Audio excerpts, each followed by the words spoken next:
Welcome, everybody. Very excited, Hooman, to hear about your latest trip and all the good you're doing to support the women in Iran. I think probably all over the world there could be an argument made for that. Hmm. But would you first just share a little bit about yourself and what inspired you for this project? And then we want to hear anything you'd like to share about your most recent trip. Absolutely. Thanks so much, David. Thank you all for being here. We're a small group, but we're a mighty group. Rebecca, Milani, Martin, Justin, Jamie, Shannon, David, thank you guys, and anyone watching on YouTube Live. So my name is Hooman. I'm the only artist in the world asked by the state of Israel to make murals supporting the Iranian women who are fighting for their freedom. On this call with me is my number one designer. His name is Justin McGinnis, and I'm sure there's going to be a couple times where Justin's going to chime in here because, as we come up with these concepts, we're bouncing ideas back and forth off of one another. I helped birth a mural here in San Francisco. The picture of that mural went viral. This was back in September of 2022 when Mahsa Amini was murdered. And then when that picture went viral, that mural, one of the people that saw it was Fleur Hassan. She's the vice mayor of Jerusalem. She and I started communicating over Instagram. And when I first met with her, she's like, I want the world to know that the Jews are standing with the freedom fighting women of Iran. And I said, amazing. And she said, we're going to give you the opportunity to bring a mural here. I said, great. I said, do you have a wall? She said, no. I said, do you have an artist I could collaborate with? She said, no. I said, am I paying for it? She said, yes. So let me share with you.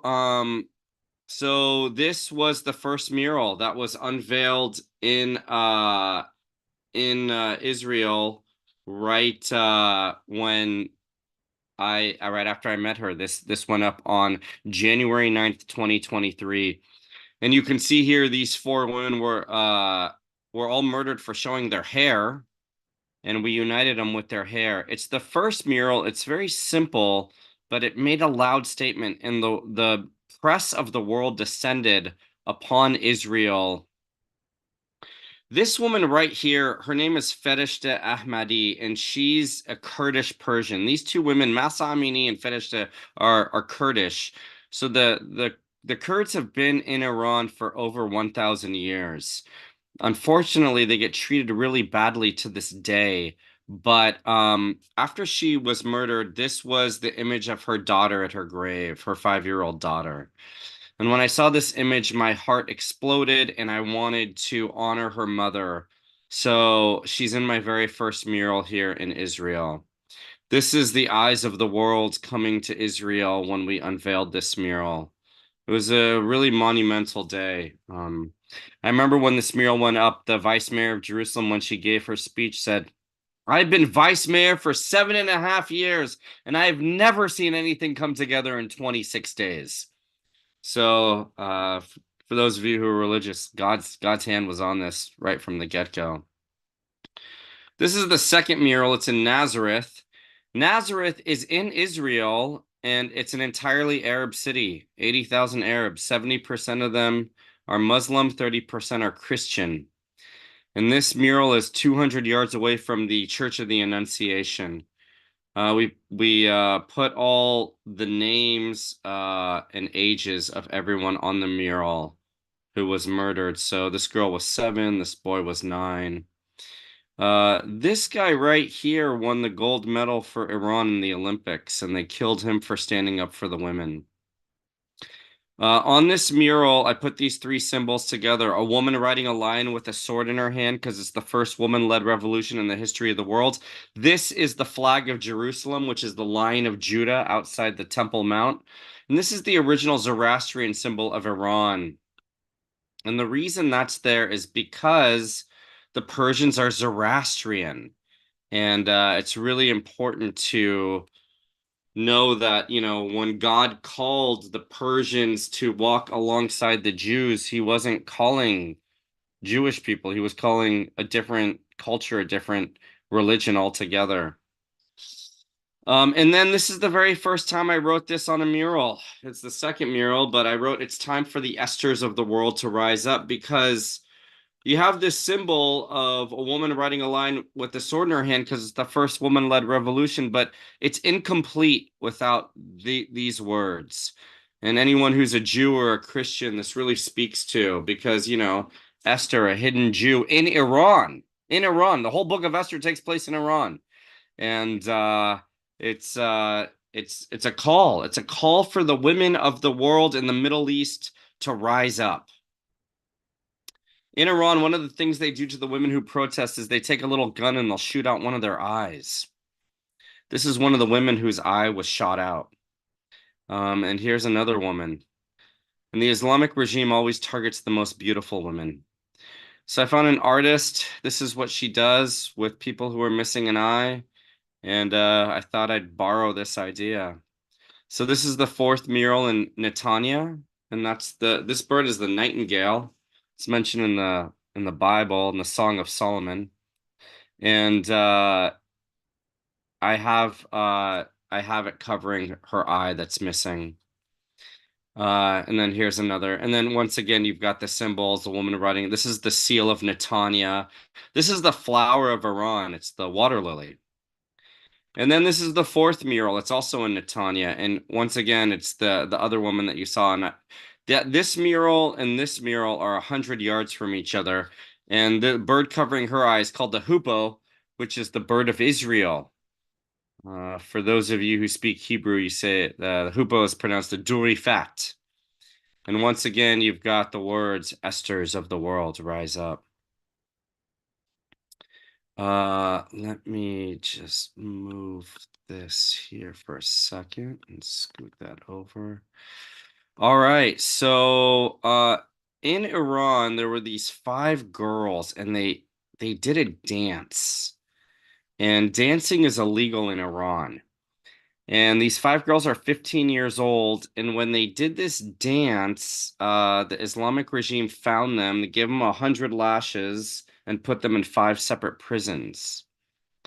In Iran, we have this thing called Azadi Tower. It's sort of like our Eiffel Tower. It means Freedom Tower. And it's sort of the centerpiece of Tehran. There's a very unusual Bible verse that nobody ever preaches on. It's God saying, "I will set my throne in Elam and destroy her kings and officials." What is Elam? Elam is the ancient name of Iran, and this is where Esther is buried. This is where the whole book of Esther took place. This is Elam right here. And so this mural here isn't in Israel, it's in LA.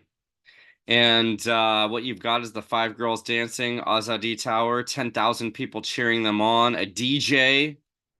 It's time for the Esthers of the world to rise up. I will set my throne in Elam. It's all encompassing. Woman, life, freedom. If a mural is supporting the women of Iran, it'll have these three words in it. So you got woman, life, freedom in Farsi, English, and Hebrew. You got the flag of Jerusalem, the flag of Iran. Everything is here. And this is to honor the bravery of these five girls for dancing.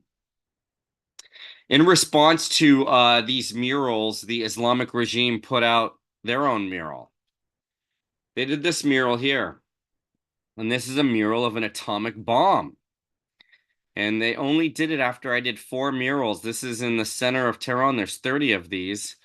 And on the atomic bomb in Hebrew, the Islamic regime wrote 400 seconds to Tel Aviv.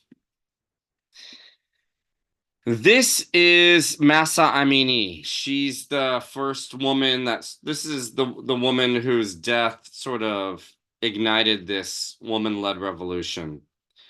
You can see her village is poor. She's all in black. And she's a very beautiful woman, but I don't love this picture of her. It's not majestic enough. It's not royal enough. And I didn't want to use this when I portrayed her. Also, her hair is covered. I mean, this whole revolution is about hair. It's ridiculous. So there were so many things about this picture I didn't love. So I went to AI and we created this image of her.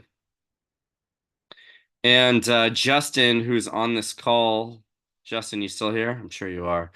He took this image, he turned it into a mosaic, and in Massa's face, we put the face of 1,020 Persians who were murdered by the Islamic regime. So Justin did that. So this is one of the murals in Israel now. And then we took this idea and we took it to another level. By the time I did my 8th mural in Israel, they no longer put me sort of in the corner away from everybody, but they gave me the crown jewel of all of Israel, and that is the Museum of Tolerance. So this is the Museum of Tolerance. And this mural here is about 45 feet wide, 21 feet high, and this is it. This woman here, her name is Sherelle. She is a Persian Jew. So of the 15 million Jews in the world, 500,000 of them are from Iran. And they're all from the time of Esther. They're all from 500 BC. And this woman was 20 years old, Persian Jew. She was a soldier, and Hamas killed her on October 7th. And so once again, I went to Justin. I said, hey, let's get all the faces of all the people that were murdered on October 7th by Hamas. Vast majority of them Jewish, but I'd say 5 or 10% were probably non-Jews. And we turned Sherelle's face into a mosaic, and we put all the faces of all the Jews within her face. From a biblical standpoint, I just want to point out a couple things. In the Bible, God says over and over, I'm going to set my throne in Jerusalem. I'm going to set my throne in Jerusalem. So I put one of those verses there, Jeremiah 3:17. In that day, Jerusalem will be known as the throne of the Lord, and all the nations will gather in Jerusalem to honor the Lord. No more shall they follow the dictates of their stubborn, evil hearts. And then right next to it, you've got Jeremiah 49:38. God said, I will set my throne in Elam and destroy her kings and officials, declares the Lord. What's going on here? What's going on here is on one piece of paper, on one banner, you have the two places, the only two places in the Bible where God says he's going to have a throne. Jerusalem and Iran. And that's it. So next to Sherelle, I put Solomon's Temple. And next to Massa Amini, I put Azadi Tower. So that's what you see here. This is part of the 5th mural. In Iran, one of the things they do is they poison the little girls in school. So what the Islamic regime will do is they'll lock the doors of an all-girls school, and then they'll put poison in the vents. And then the girls will come out 40 minutes later vomiting and eyes full of water. And so I wanted to pay homage to all the girls who are still fighting and still believing.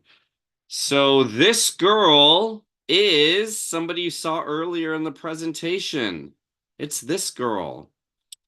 That's why we have her in blue, because this picture breaks my heart. I've looked at it 1,000 times.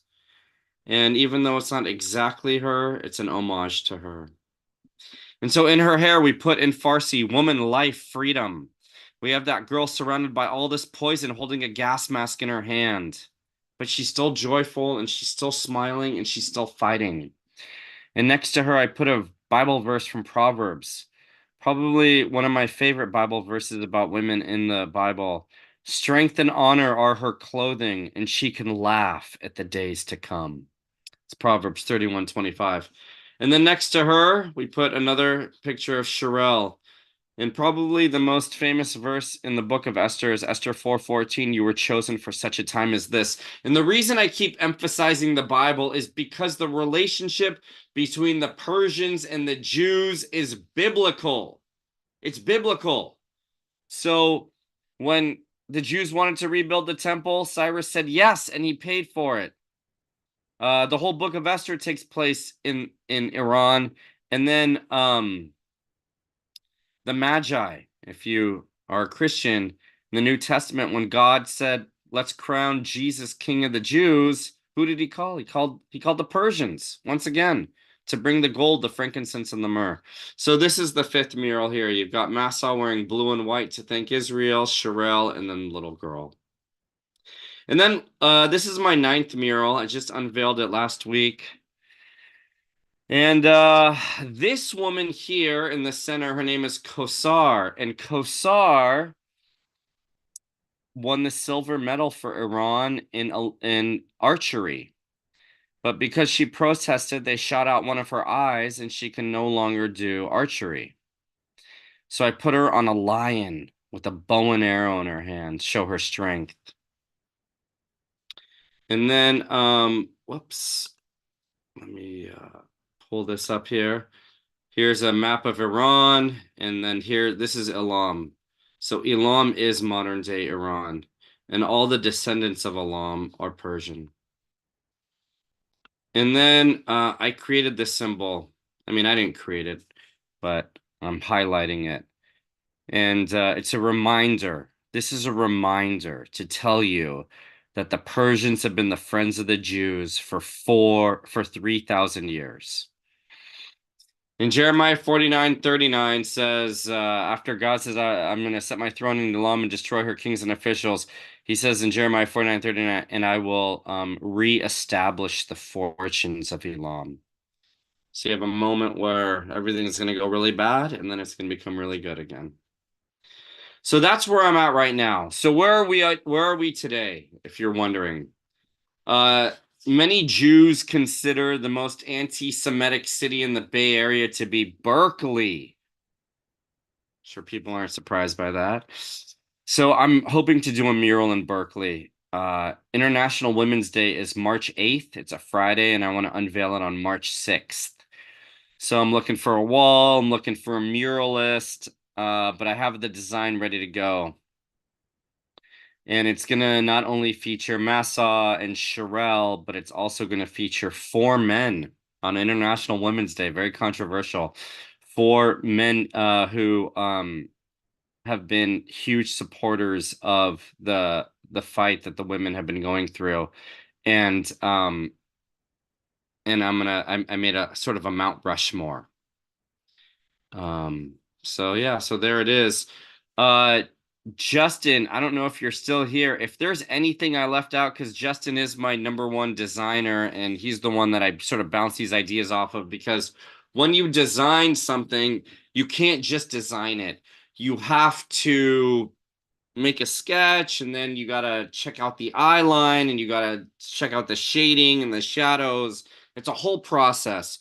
So you go back and forth, and it's very difficult for one person to do it alone. So Justin's been instrumental, especially when it comes to getting all the faces and creating the mosaic. So obviously not all of these are painted. Some of them are banners. And because it's impossible to paint, 1,000 faces within a face. It's very, very difficult. So that's sort of where we are today. Did you want to say anything, David, or should I just keep on talking? No, I thought that was amazing. I'd love to open it, and I think we should do something maybe for International Women's Day. After you do the thing on the 6th, maybe we have a Q&A, similar format we can invite people into. We could have that be like the witty International Women's Day event. But Justin, I don't know if you heard the questions from Hooman about if he missed anything or any of your insights. Yeah, Justin, do you have anything you wanted to add to any of this? Because you've been so instrumental in all of this. Um, I mean, I missed the end there. I had to step away. I had a couple things I'm working on right now, but I've just been so inspired by Hooman and just his heart just to gain a platform for these women, for their voices to be heard, and to bring and connect the Jewish, the Muslims, the Christians, and bring unity. It's beautiful in a world that's so divided, to see a heart for unity, and just loving your neighbor. It makes an impact. And so it's just been such an honor to get to partner with you, Hooman. Yeah, I'm just inspired and encouraged, and and just makes me want to look at what are ways that I can, love people better, and communicate truth, like what is the source of truth? What is the source? You know, it's funny. I sent Justin the new design today, and he's great, but he's like, okay, listen, we got to fix this, we got to adjust this, we got to fix this font immediately. So this is the thing. Like in my mind, I'm like, okay, this is a great design, let's just do it. But he's like, no, no, no, no, no. Let me fix this. Let me fix. So whenever you design it, you need somebody like a Justin. You need somebody who's gentle and kind, but who's really honest with you, because he wants these to be as great as they possibly can be as well. So I have a few other things to say, unless you have anyone has a question. Well, I think Wayne had a comment, and then I wanted to bring something else up. But Wayne, go for it. Well, look, number one, I love this, and I love you, Hooman. I mean, you're the man. Sure, man. My question is, are you planning on doing like a coffee table book, or of all of these, and how might one get that collection and your story about how all of this transpired? Yeah, so I do want to. I mean, look, if somebody said 3 wishes, you have 3 wishes, what would they be? I'll tell you what they would be. One, I want to make a documentary about all of the because I'm going to do 18 murals in Israel. I want to make a documentary about the 18 murals. So I talked to a production company today about that. 2, I want to get a really fine artist to paint every single one of these on a canvas and put them in a museum somewhere. So you have all 18 in a row. So, in a best case scenario would be in the Louvre, or, in some fancy museum in Italy, or even in Jerusalem.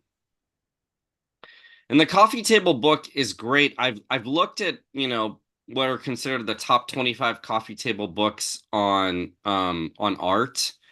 And I would just need sort of a producer to help me put it together, because there are a lot of coffee table books, and I don't want to just throw one together. I want to make something that people will actually want to hold in their hand and look through. So each one of these things takes somebody who's an expert in that field to come alongside of me. If I didn't have Justin for the design of these things, there's no way I'd be at 9 murals. No way. So now that you've got, I'm gonna need somebody who's good with books. I need a production company for the film, and then I need an actual fine artist for the. I want to go over the process with you sometime, how each one of these, how this all, there is a process that you go through. Yeah. And I am insanely curious about, from start to finish, how that transpires. I'll tell you one quick thing about the process. The process is difficult because I have to look at so many faces of so many people that have been killed, and I have to look at the faces of so many people who are missing a limb or missing an eye. I'm constantly consuming. This next mural, there was a 22-year-old boy who was hung for walking with the women. And his mom didn't get to see him for over a year, and then they just hung him. And the mom was bawling her eyes out on social media. It broke my heart. I watched it over and over and over again.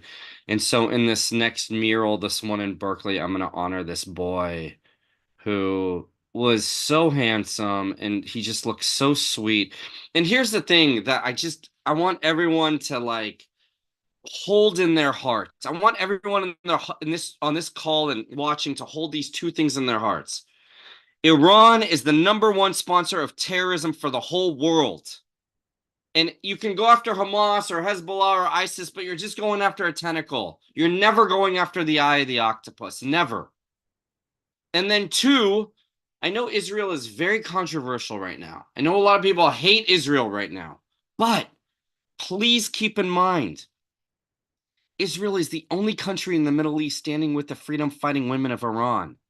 There are no murals in Qatar, Afghanistan, Syria, Lebanon, UAE, Saudi Arabia. This is the only country in the Middle East that allows a woman to show her hair in a billboard. So having a mural in Kansas City or Seattle or even LA, it's fine. Thank you. Thank you, God.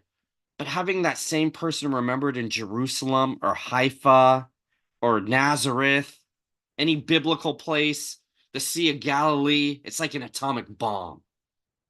It's exponentially more important. Yes, Shannon, I'm ready for you. You look busy over there. Sorry, my roommate's watching in the other room and we're talking. I had a question, and my question is about the response of the either the Persian community in any area or even the globally. Like, what sort of response have you had from the Persian community on a global scale or local scale or yeah. So yeah, that's a good question. So in Iran, there's an unofficial survey. It's not done by like, the Pew Research Group or anything like that. But 95% of the Persians in Iran stand with the state of Israel. They stand with it. And, as a Persian, it's hard to not think about the 500,000 Persian Jews. You're thinking about them. They exist. We all know that they're there. So 200 of the 500,000 Persian Jews in the world, 200,000 of them live in Israel. So in Iran, and one of the things the Islamic regime does is they put the flag of Israel on the ground. And they do that because they want the Persians to walk on the flag, and they don't. The Persians don't. They walk around the flag every time. There's TikTok videos of this, where the Persians will not walk on the flag of Israel. In America, it's a different story because, I guess we're so advanced and whatever. But if I was to guesstimate, I'd say 50% of the Persians in America are pro-Israel and 50 are very pro-Palestinian. And so it's different. When I go to Israel, I get a lot of really bad messages. And at the beginning, it bothered me a lot. But then I realized, life is short. And even one of the greatest things that happens as a result of this is my non-religious friends, my friends who are like atheists, they'll call me when I get back and they'll be like, bro, you're doing God's work. And I'm like, oh, you're an atheist. And they're like, we know, but there's something so special on this. And we know that like this is a higher calling and you're doing it. And I'm like, oh, thanks so much. So for the most part, I would love to say for the most part, I get a lot of support, but it's not the case. Often I'm alone. One quick thing I want to tell you is, as we all know, Israel's at war. And so I don't know what you're hearing, but the fact of the matter is the country's sort of empty. And if you have the courage and you have it within you, visit Israel now. Stand with the people of Israel now, because this is the time where the churches are empty, the tours are empty, a lot of the restaurants, and they could use the patronage. I've gone 2 times since the war, and it's not as vibrant as it used to be. And Hooman, I thought the story you told last night about the garden that you visited was pretty amazing. Would you mind sharing that? Do you know what I'm talking about? Absolutely. So after I unveiled the 9th mural, I was really grateful, and so I'm a Christian. So in my opinion, the holiest site in Jerusalem is a place called the Garden of Gethsemane. And this is where Jesus prayed right before he went to the cross. In the Bible, it says he prayed so hard, he sweated drops of blood. So I've never been there with less than 700, 750 people. Normally there's 1,000, 2,000. I mean, you're literally shoulder to shoulder with everyone. I walked into the Garden of Gethsemane and I was the only one there. There was no one else there. And so inside the Garden of Gethsemane is these 8 olive trees, and they're known in the community, the Christian community, as the 8 silent witnesses. You know, the Christians say those olive trees have been there for 2,000 years. They were there when Jesus was praying. I don't know if that's true, but they're there, and there's a fence around them. You can't go in. So I found the Father Superior, the head monk. I said, "Hey, bro, can you open up that fence for me so I can pray inside?" And he said, "Yeah." And there I was in the middle of the olive trees, saying, "Thank you, God, for this ninth mural. Thank you for this unbelievable." And you know, every time I go to Israel, I want 5, 6, 7, 8 people with me. Last 2 times I've been entirely alone. So that moment was great. It was a great moment. But I know I'm gonna be going again at March to try to do 3 or 4 more murals, and I'm hoping a few of you on this call are gonna jump on a plane and join me. Amazing. Um, anyone else have any questions for Hooman or Hey, David. Ian? Hey, Ian. Not a question, but just admiration for what you do, Uman. It's to be able to not just deliver a message, but inspire change, is something that we all aspire to do in our daily lives. And here you are doing it literally on a global level. So love to hear about your next trip.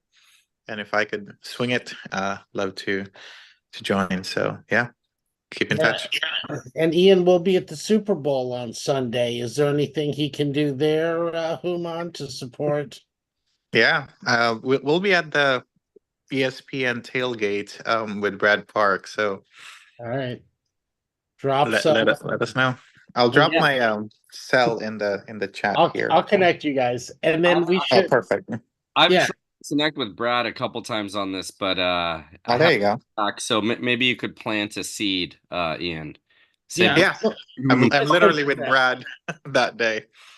Yeah, Yeah. and we'll get the next event for the 8th up early, and then we'll have some time to, promote it and stuff. But When are you flying out, Uman? The next time I fly out will sort of be towards the end of March, right after Persian New Year, right after the first day of spring, so roughly around March 23rd, sometime around there. Let me know. Yep.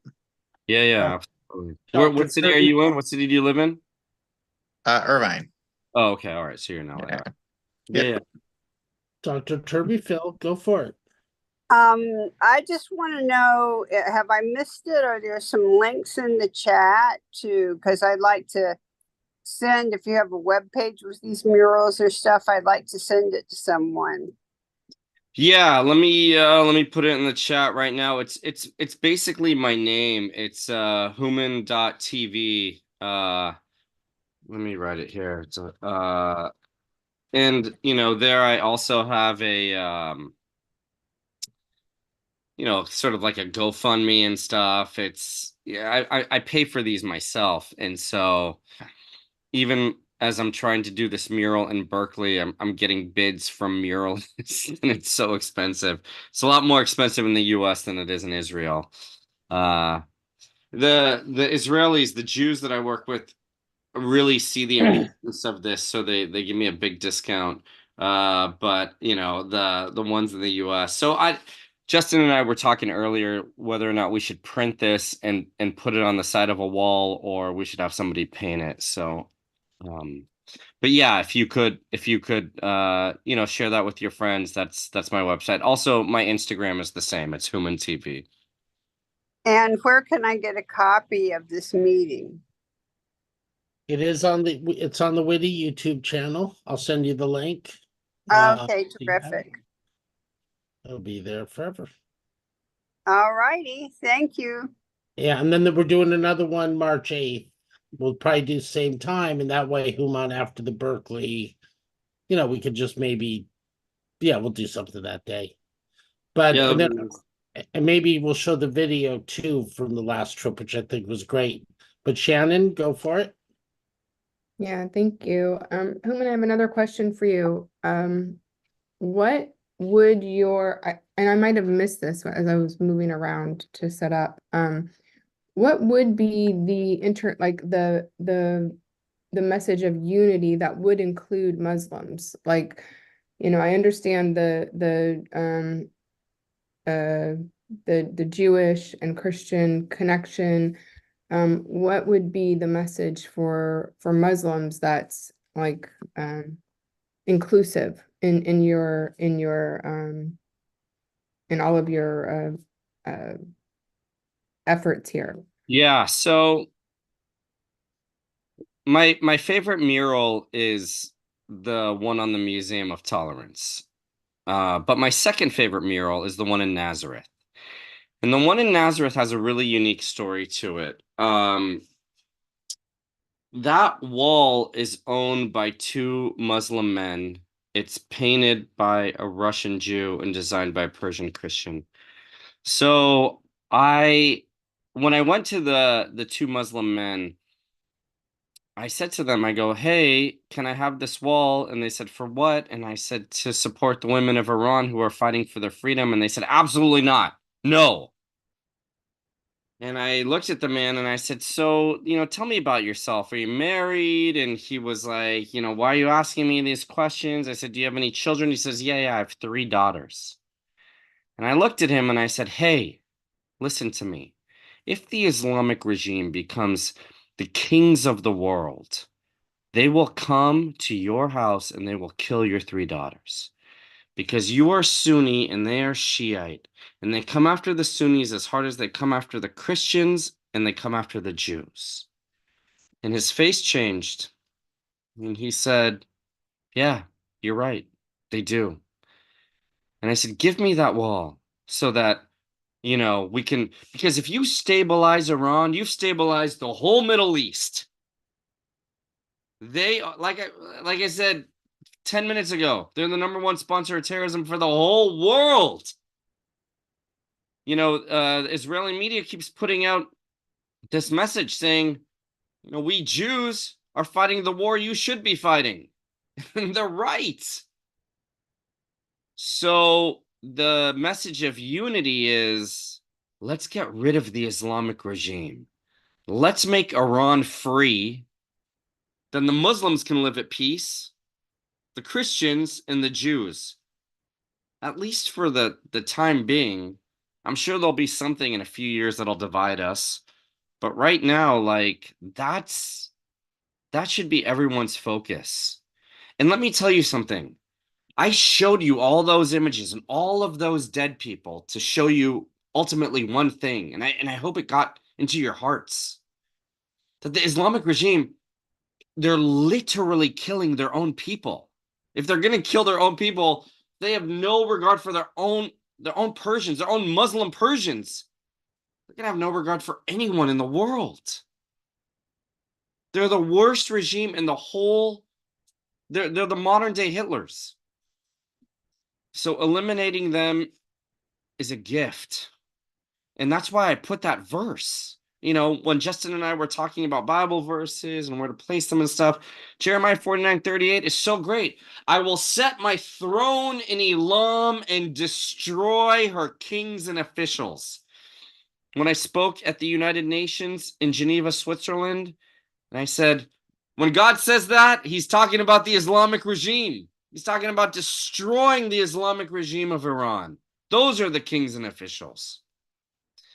So there's the message of unity. Let's have peace in the Middle East. But it won't happen as long as the Ayatollah Khamenei is there. Less than 10% of Persians support the Islamic Republic, correct? Something like That's that. correct. And on top of that, since this woman-led revolution has started in Iran, 40,000 mosques have closed in Iran. 40,000. You close 40,000 churches in America, Christianity's gone. Right? 40,000? Close 40,000 synagogues, Judaism's destroyed. But for some reason, closing 40,000 mosques in Iran, Islam is still breathing. I don't know how.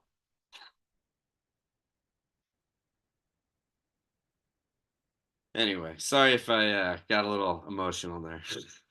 All good. That's a No, good question. Thanks for answering my question, Hooman. And to clarify, so they closed the mosque because they're not in alignment with the ruling with No, they're what closing the mosque because no one's attending anymore. No one's going. You know, we lost a lot of churches during the pandemic because they couldn't recover. But there's thank God that a lot of churches survived. But this is completely different. These are people who just don't want to have anything to do with the Islamic regime anymore. Cool. Yeah, thanks. Thanks for clarifying. I think it would be good, Hooman. So, Hooman, as far as Berkeley goes on the 6th, right? Is that confirmed? Do you have a wall? Do you need support from any of us So for there's a that? guy who gave me a soft yes to a wall. So I'm gonna go pop my head in and meet with him on Saturday in the hopes that I can close the deal. And then if I can't find the muralist, by the grace of God, I got Justin, and we'll design it on paper, we'll print it somewhere, and we'll hang it on his wall. So I'm hoping to be 50% there. And then a really well-known Israeli advocate's coming to town. Her name is Emily Schrader. She's the one that connected me to the vice mayor of Jerusalem, and she's going to be speaking at UC Berkeley. So my goal is to have her come roughly 3 p.m. on the 6th for the unveiling, say a few words along with me, probably the mayor of Berkeley, a few other hoity-toity people, and then we'll go to UC Berkeley and support Emily. So David, I know you're a faithful Jew, bro. If you want to come up for this. I'm gonna work on getting up there for that. And I mentioned, I don't know if you saw after we spoke that billboard I saw on the 101 that I'd probably say was anti-Israel. Remember I told you when I was driving up to Yeah, the yeah. city? Tell everyone what you saw. It was, God, it had to be in Palo Alto-ish. I was driving from San Luis Obispo, so it was kind of the tail end of my trip to San Francisco. But yeah, just I don't remember the exact language, but it was just about killing 10,000 Palestinian children, which I think, we all don't want children to die, but I think that a lot of that messaging, and I think Human, your messaging has nothing really to do with that other than peace, but it's a different conversation. But I'm sure things are getting mixed now with a lot of the emotions. Right? Or share with me, please.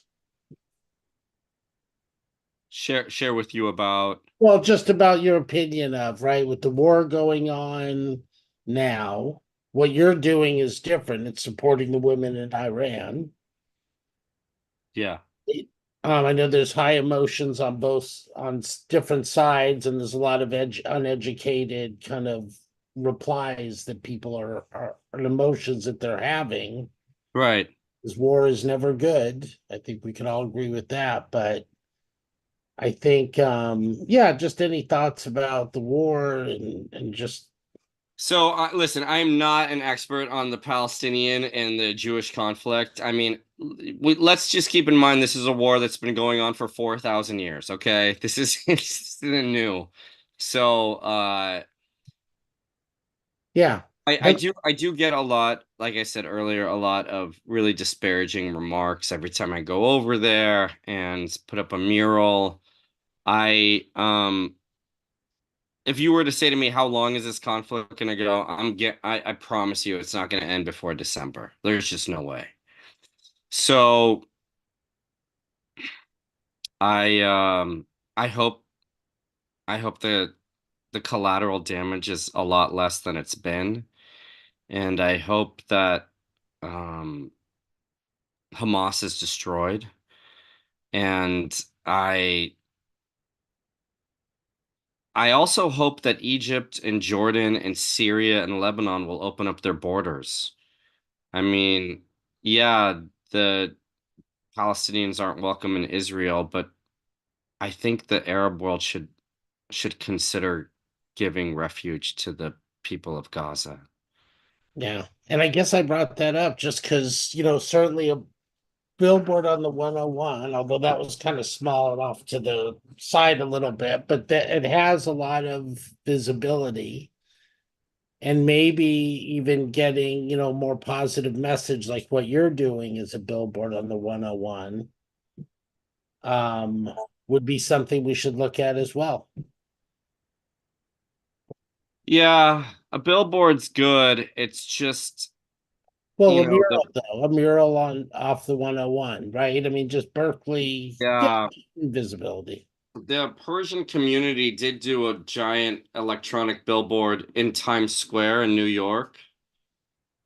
But and it was great for like a month, but it's been forgotten. And I've thought about billboards, but the cost of the billboard, I don't know if I had an unlimited amount of money, I would do that. Well, But no, listen, I'm not saying to pay for it. I'm saying maybe somebody that owns that space would give it to you as yeah, tribute.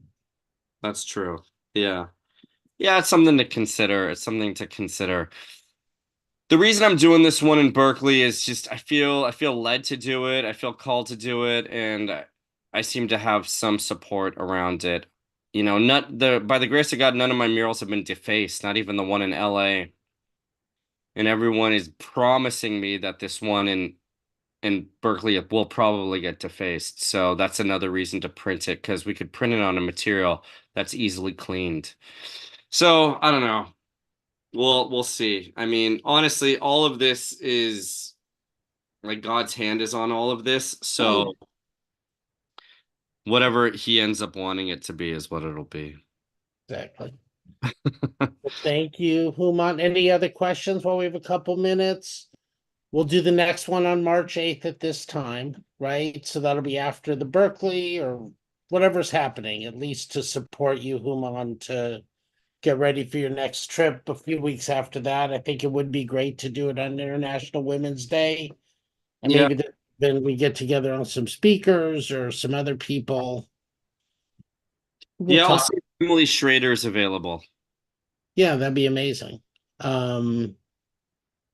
Anyone else have any questions or comments or I anything? want to say thank you all for being on. I appreciate you taking an hour out of your day. So grateful for all of you. Just keep me in your prayers because every trip is, it's a 15-hour flight from San Francisco each way. So last year I Wow. was in the air 300 hours. Is there a direct flight, Human? Say that one more time. Is there a direct flight? There used to be, but the Department of Defense won't let United fly into Israel right now. So El Al's the only airline, and they fly out of LA, Boston, New York, and Miami. I usually fly from Miami. What I'll do is I'll fly to Miami, spend the night, and then it cuts 4 hours out of my flight. So instead of being 15 hours direct from San Francisco, it ends up being 11. Sort of my trick to deal with these long flights. Nice, nice.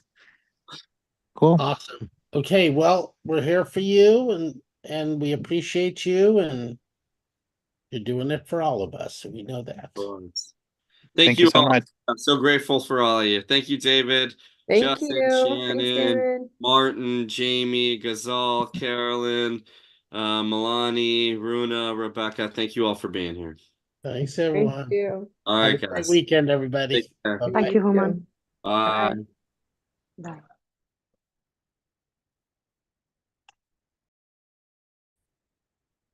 That was good, huh?